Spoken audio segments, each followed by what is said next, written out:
والسلام حضور آئے تو سر آفرینش پا گئی دنیا،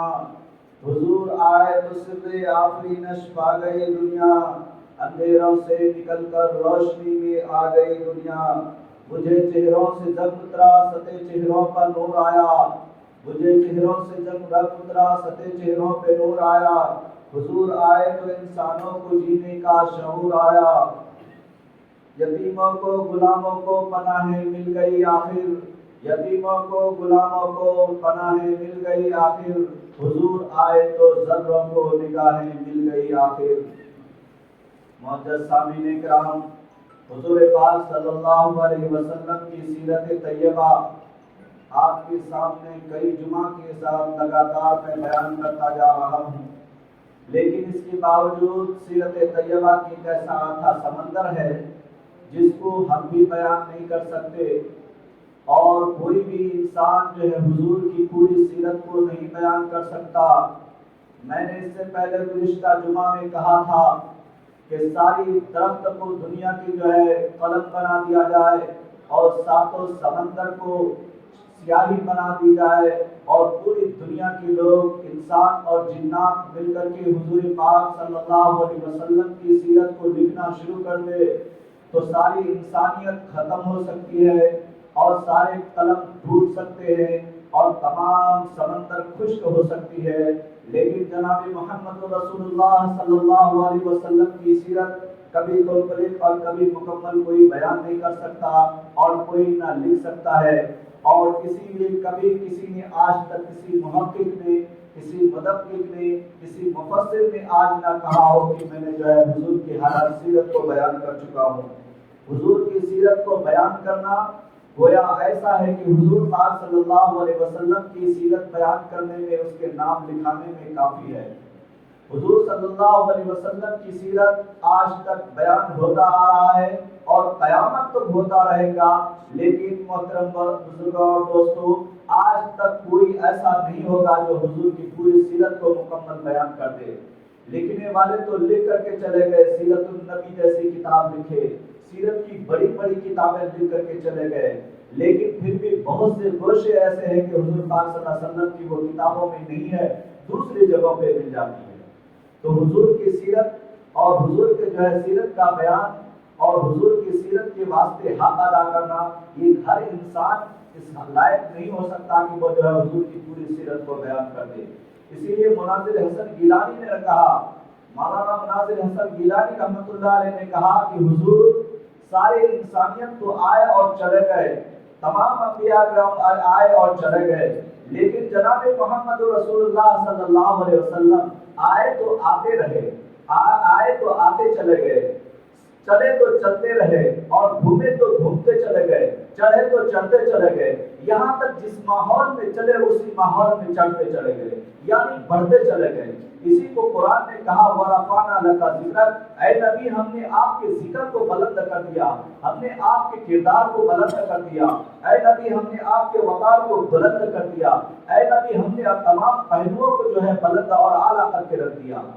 تو حضور پاک صلی اللہ علیہ وسلم کا سیرت بیان کرنا ہر ایک کی بس کی بات نہیں ہے۔ حضور کی سیرت میں جن لوگوں نے بھی گوتا لگایا ہو، حضور کی سیرت میں گوتا لگانے کی وجہ سے وہ سب سے زیادہ اعلیٰ مقام پر فائز ہو گیا۔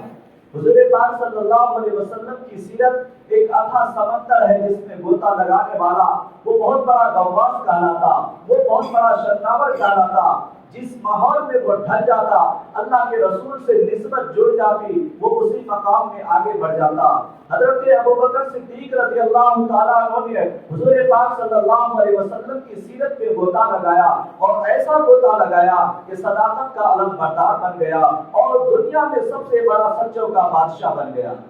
اور فاروق اعظم رضی اللہ تعالیٰ عنہ نے حضور پاک صلی اللہ علیہ وسلم کی سیرت کے عطا سمندر میں انہوں نے غوطہ لگایا تو ایک قاتل بن کر کے گئے تھے، ایک قتل کرنے والے بن کر کے گئے تھے، لیکن جب واپس لوٹے عدالت کا سربراہ بن گئے اور عدالت اور انصاف کا سربراہ بن گئے، عدالت کا سب سے بڑا علم بردار بن گئے۔ تو یہ حضرت فاروق اعظم کی وہ حیثیت ہے جو قاتل سے عادل بن گئے۔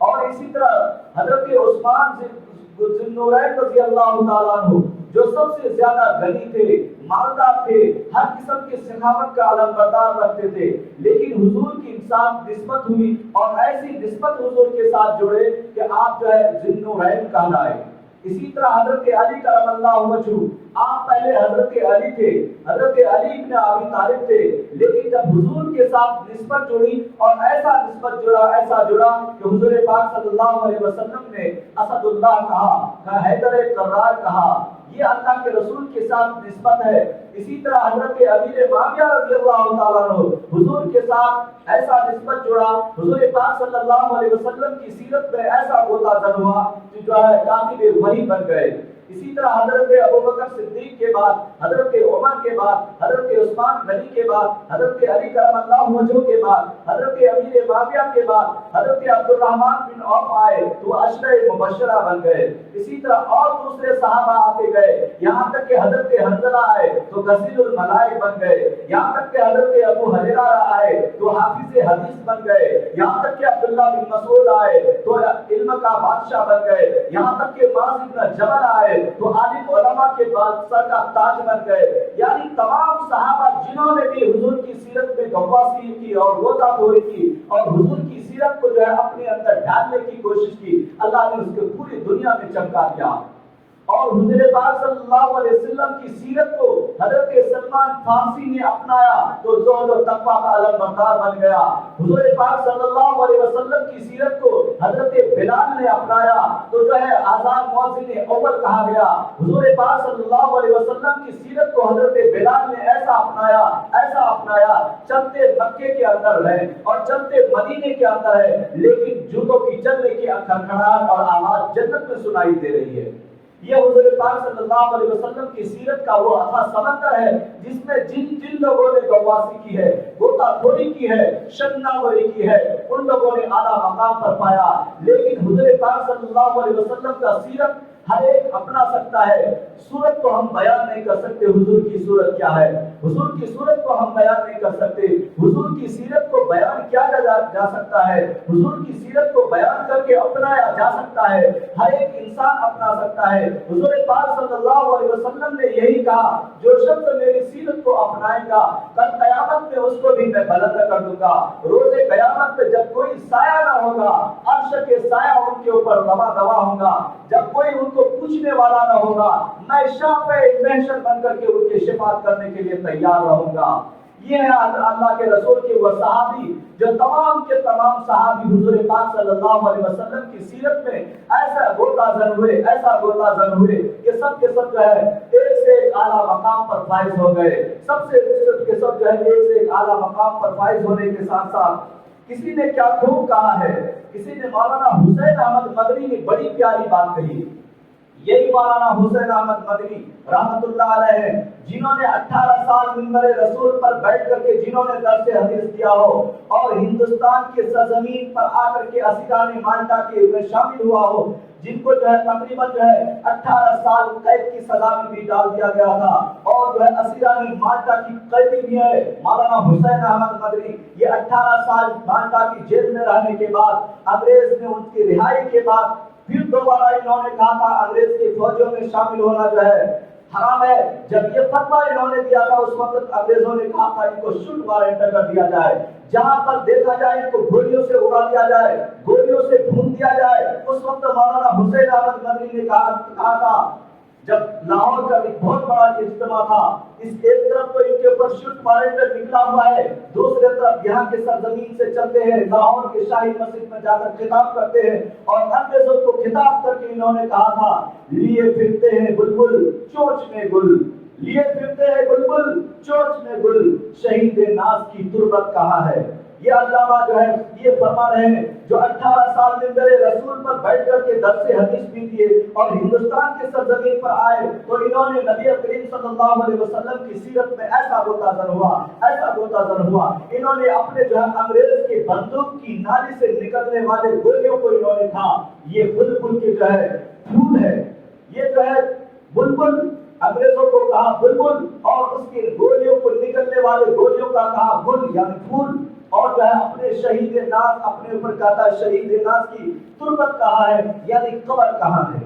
یہ مولانا حسین احمد مدنی ہے جنہوں نے 18 سال حضور پاک صلی اللہ علیہ وسلم کے منبر پر بیٹھ کر کے درس حدیث دیا ہو. اور وہ مولانا حسین احمد مدنی جب دنیا میں یہاں پر تشریف لاتے ہیں ہندوستان کے سرزمین پر، انہوں نے عجیب بہت پیاری بات کہی اور انہوں نے کہا تھا دمکتا رہے میرے روزے کا منظر، دمکتا رہے میرے روزے کا منظر، سلامت رہے میرے روزے کی جالی، ہمیں بھی عطا ہو وہ شوق ابو ذر، ہمیں بھی عطا ہو وہ جذبہ بلالی. یہ ہے مولانا حسین احمد مدنی رحمت اللہ علیہ، جن کو اسیران مالٹا تقریباً 18 سال آپ مالٹا کی جیل میں قید رہے. آپ کو جو ہے تانبوں سے دبایا جا رہا تھا، آپ کو ہر قسم کی سزائیں دی جا رہی تھی. وہاں سے رہائی کے بعد پھر سوئٹ وارنٹ نکلا تھا. اس کے باوجود آپ نے حضور کے صلی اللہ علیہ وسلم کی سیرت میں ایسا گوتازن ہوئے، ایسا گوتازن ہوئے کہ کبھی انگریزوں کے ساتھ کسی قسم کا معاہدہ تک نہیں کیا.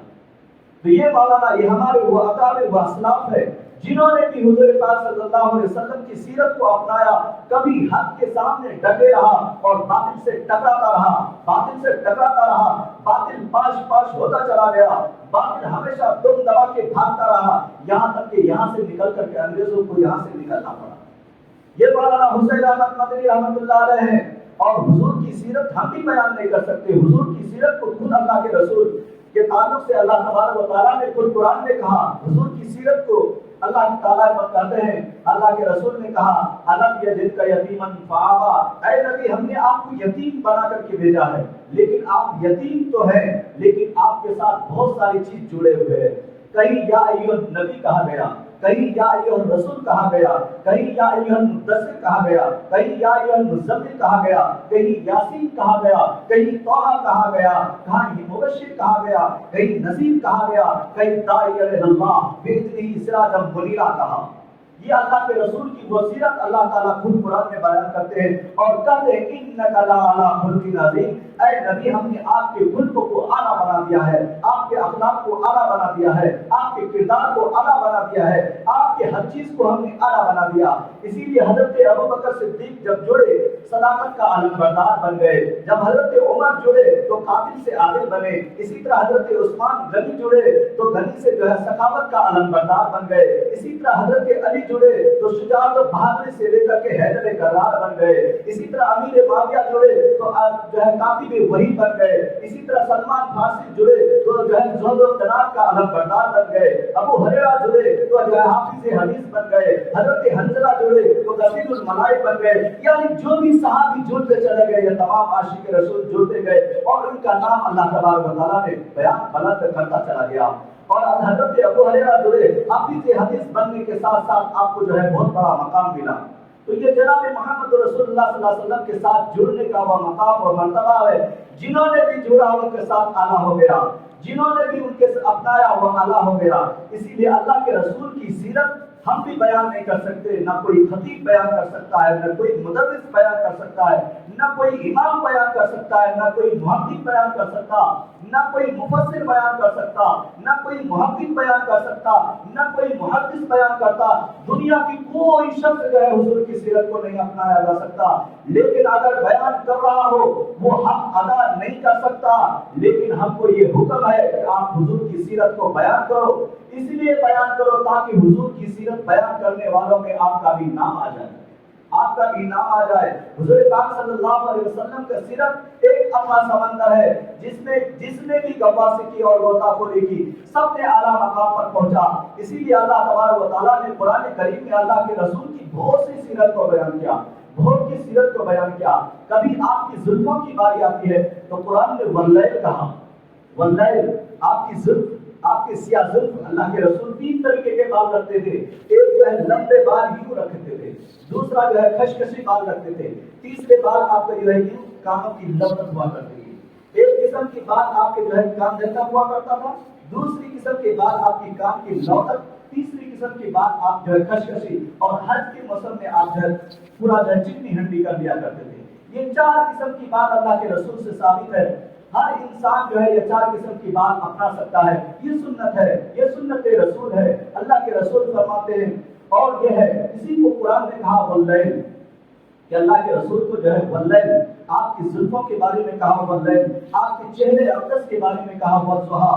جب آپ کی چہرے کی باری آتی ہے تو قرآن والضحیٰ کہا. جب آپ کی زلفوں کی باری آتی ہے قرآن نے واللیل کہا، جب آپ کی دانتوں کی باری آتی ہے قرآن نے یاسین کہا، جب آپ کی ہاتھوں کی باری آتی ہے تو قرآن وما رمیت اذ رمیت ولکن اللہ رمی کہا، جب آپ کے اخلاق و کردار کی بات آتی ہے قرآن انک لعلی خلق عظیم کہا، جب آپ کی رحمت کی بات آتی ہے اللہ تعالیٰ کہتے ہیں وما ارسلناک الا رحمۃ للعالمین، اور آپ کی بلندی اور رفع درجات کا ذکر آتا ہے قرآن جو ہے ورفعنا لک ذکرک کہا، یعنی ساری خوبیوں کو اللہ تعالیٰ خود بیان کیے ہیں، میں بیان نہیں کر سکتا، لیکن اللہ تعالیٰ خود اپنے محبوب کی ذکر کر رہے ہیں۔ ایک حضور کی سیرت ہے، دوسرے حضور کی صورت ہے۔ حضور کی سیرت تو میں بیان کرتا چلا گیا، لیکن آج میں چاہ رہا ہوں کہ حضور کی صورت کو بھی آپ کے سامنے پیش کروں۔ حضور کی صورت کو اللہ کے رسول کے سامنے پیش کر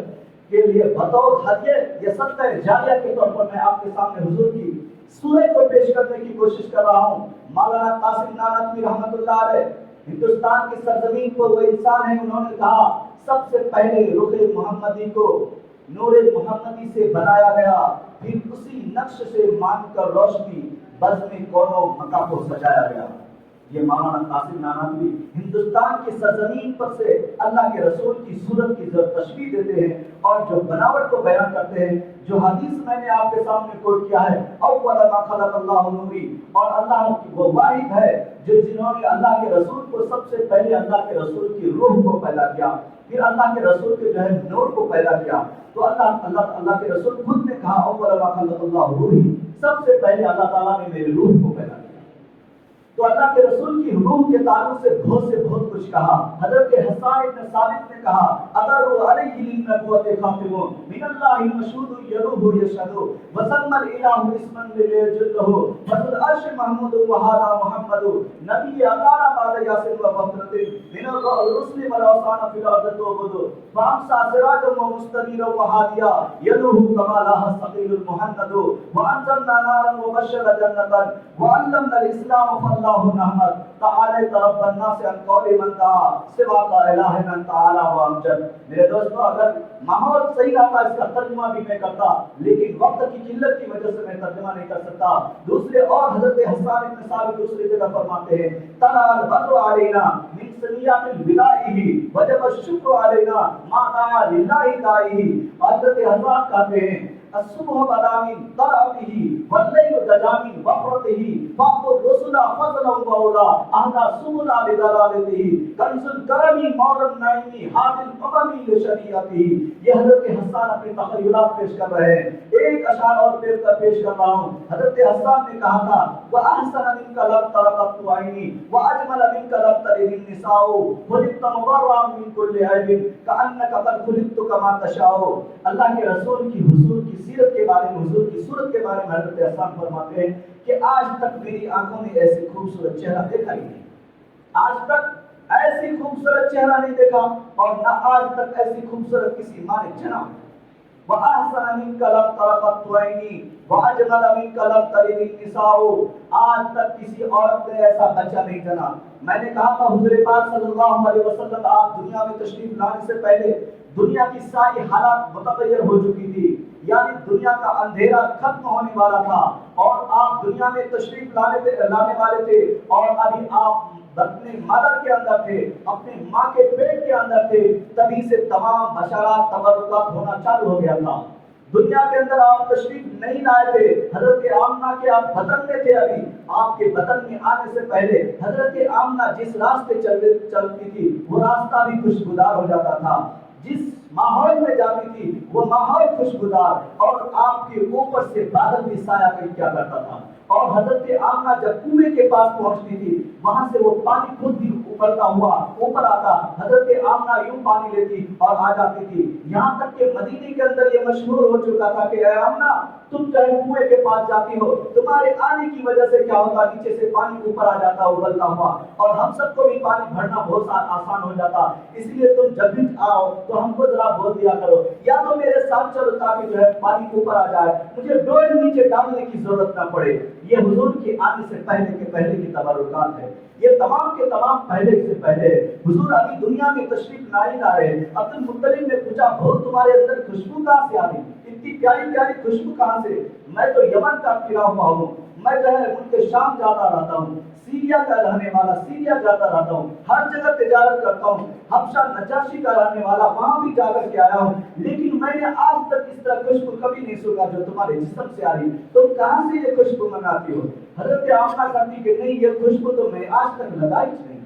میں نے آج تک خوشبو کا استعمال نہیں کیا، لیکن جب سے یہ بچہ میرے بدن کے اندر ہے تب سے یہ جسم خوشبودار ہے، تب سے میں خواب میں بھی دیکھتی ہوں نوری ملائک مجھ سے زیارت کرتی ہے اور مجھے سلام کر کے واپس چلے جا رہے ہیں، اور نوری مخلوقات کیا ہے وہ مجھے بھی نہیں معلوم، لیکن میرے سامنے سر جھکا کر کے چلے جا رہے ہیں۔ یہ آپ صلی اللہ علیہ وسلم کے آنے سے پہلے کی تمام دنیں ہے، اور اللہ کے رسول ابھی دنیا میں تشریف نہیں لائے ہیں، اور اللہ کے رسول جیسے ہی 9 ربیع الاول کو آپ تشریف لاتے ہیں اور تقریباً آپ 4 بجے رات میں آپ تشریف لاتے ہیں، محدثین فرماتے ہیں 4 بجے جب صبح کا ٹائم ہوتا اور اندھیری رات جانے کا ٹائم رہتا، ادھر صبح کا اجالا آنے والا رہتا، اور اللہ کے رسول یہ ٹائم پہ آتے ہیں، اور اس بتانا یہ مقصد ہے کہ اب جو ہے قیامت تک تمام جہالت اور تمام قسم کے اندھیرا پن ختم ہونے والا ہے، اور ہمیشہ کے لیے ایک روشنی آنے والی ہے جو قیامت تک یہ روشنی جگمگاتی رہے گی۔ اللہ کے رسول 4 بجے صبح کے ٹائم پہ تشریف لاتے ہیں اور اپنے مادر وطن سے نکلتے ہیں، اور اللہ کے رسول سب سے پہلے، حالانکہ چھوٹا بچہ جو کبھی ہاتھ بھی نہ ہلا سکتا ہو عام بچے کی طرح، لیکن اللہ کے رسول جیسے پیدا ہوتے ہیں فوراً جو ہے کروٹ بدلتے ہیں اور اپنی پوزیشن سنبھالتے ہیں، کتابوں میں لکھا آپ فوراً سر پر سجود ہو جاتے ہیں، سجدے میں چلے جاتے ہیں، پھر اس کے بعد آپ کی زبان سے لغت آتی ہے اور کہتے ہیں اشہد ان لا الہ الا اللہ۔ یہ پہلے وہ کلمات آپ ادا کر رہے ہیں۔ حضرت آمنہ پریشان ہے کہ بچہ تو ہاتھ ہلانے کے قابل نہ ہوتا، بچہ تو اپنے پلک تک نہیں جھپکتا، لیکن یہ بچہ عجیب ہے، پیدا ہوا تو بالکل تمام قسم کی آلائش سے پاک ہے، اور تمام یہ ناف کٹے ہوئے ہے اور ختنہ کیے ہوئے ہیں، یہ عجیب بچہ ہے، کیسا بچہ ہے؟ حضرت آمنہ پریشان ہے، دائی کو دیکھے وہ پریشان، آجو بازو گھر والے رات میں آ گئے وہ پریشان، کہ اتنا خوبصورت بچہ جس کے ہر چیز ایک بہترین قسم کا بناوٹ سے سجی ہوئی ہو، جن کا چہرہ اتنا خوبصورت ہو اور ایسا صاف و شفاف پیدا ہوا ہو، آج تک ایسا بچہ نہیں دیکھا۔ جب حضور دنیا میں تشریف لائے، صبح ہوتا چلا گیا، یعنی 6 بج گیا، 7 بج گیا، حضرت عبد المطلب کو بھی خبر ہوا کہ بچہ بہت پیارا ہوا ہے، باپ تو دنیا سے چلے گیا 6 مہینہ پہلے، لیکن جو بچہ آیا ہے شاید ایسا دکھ رہا ہے کہ سارے جہان کو یہ روشن کرنے والا بچہ ہے، اتنا پیارا بچہ، اتنا خوبصورت بچہ آج تک میں نے نہیں دیکھا۔ حضرت آمنہ نے کہا میں بنو زہرہ میں رہنے والی، میں ادھر مدینے کے اندر رہنے والی، میں نے پورے مدینے کے اندر اس طرح بچہ نہیں دیکھا، اور یہاں مکے میں بھی اس طرح بچہ نہیں دیکھا۔ حضرت آمنہ جو ہے وہ بیان کرنے کے بعد عبد المطلب کہتے ہیں وہ بھی اپنے پوتے کو گود میں لیتے ہیں اور مکہ میں جا کر کے غلاف کعبہ کے پاس دعا کرتے ہیں کہ اللہ وَأَبْقِ لَنَا مُحَمَّدًا، اے اللہ یہ محمد کو باقی رکھنا، یہ محمد کو باقی رکھنا۔ وہاں سے لاتے ہیں، وہ اپنے بھی بچے کی صورت دیکھتے ہیں، چہرے کو دیکھتے ہیں، بوسہ دیتے ہیں اور کہتے ہیں کہ اللہ محمد کو باقی رکھنا، اے اللہ محمد کو باقی رکھنا۔ پھر بولتے ہیں آج تک ایسا بچہ پورے مکے کے اندر نہیں دیکھا، پورے قبیلوں کے اندر نہیں دیکھا، میں نے مدینے کے اندر نہیں دیکھا۔ کسی نے کہا میں نے تو شام تک جا کر آیا ہوں، میں نے شام ملک شام میں بھی ایسا بچہ نہیں دیکھا، میں نے حبشہ کے سفر کیا، میں نے حبشہ میں ایسا بچہ نہیں دیکھا، میں نے تمام ممالک میں پھرتا رہا، میں نے ایسا بچہ نہیں دیکھا۔ علامہ جو ہے بہت بڑے جو ہے بندنامہ لکھنے والے، انہوں نے شیخ سعدی رحمۃ اللہ علیہ نے بڑی پیاری بات کہی، انہوں نے کہا آفا کہا گردیدان مہر بتا رزیدان تو انچو سے دیگری، کہ محمد صلی اللہ علیہ وسلم کی کیا بات کرتے ہو تم؟ جبرائیل نے کہا کہ اے ابو طالب اور اے عبد المطلب تمہیں معلوم ہے میں ساتوں تا زمین اور ساتوں تا آسمان پھر چکا ہوں، میں نے آج تک ایسا بچہ نہیں دیکھا،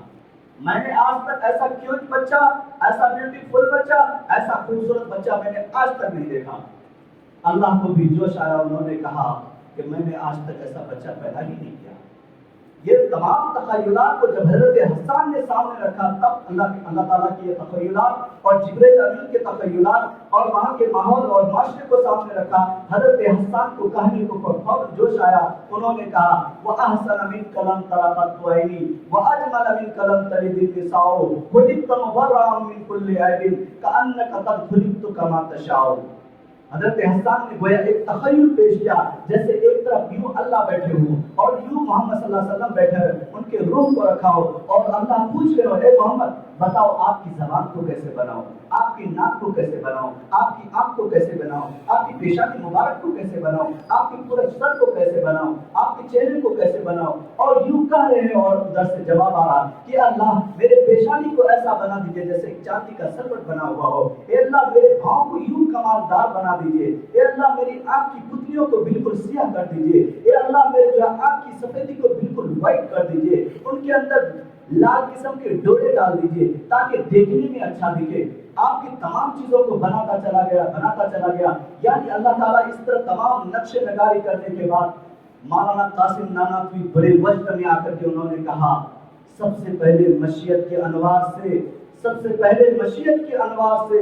نور روح محمدی بنایا گیا، پھر اسی نقش سے مانگ کر روشنی بزم کون و مکان کو سجایا گیا۔ یہ ہے مولانا قاسم نانوتوی جو وجد میں آ کر کے یہ ساری بات کرتے چلے جا رہے ہیں۔ تو اسی طرح تمام شعراء نے، یہاں تک کہ جگرناتھ آزاد ایک ہندو شاعر ہے، انہوں نے کہا تھا وہی یونان کہلاتا تھا جو تہذیب کی دنیا، روئے زمین پر آج تھا تقریب کی دنیا، تحقیق و تجسس کا جہاں تھا آج ویرانہ،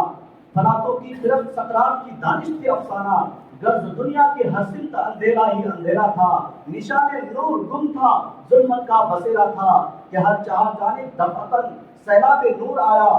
حقیقت کی خبر دینے بشیر آیا نذیر آیا، مبارک ہو زمانے کو ختم المرسلی آیا، سہاد رحم بن کر رحمت للعالمین آیا۔